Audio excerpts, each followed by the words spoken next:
Assalamualaikum anak-anak semua. Hari ini insya-Allah kita akan mempelajari bentuk dan bunyi huruf hijaiyah tunggal yang berbaris atas.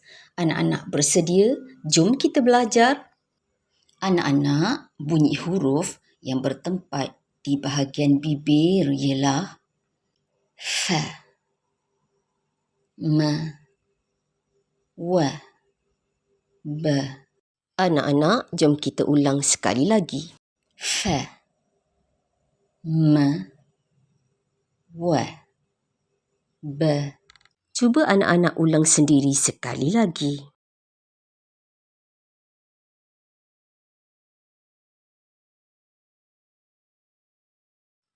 Wah, pandainya anak-anak. Tahniah, Alhamdulillah. Bagi anak-anak yang masih belum dapat lagi menyebut huruf hijaiyah tunggal yang berbaris atas, cuba lagi ya. Selamat mencuba sehingga bertemu lagi. Ma'assalamah wa ilal liqa'.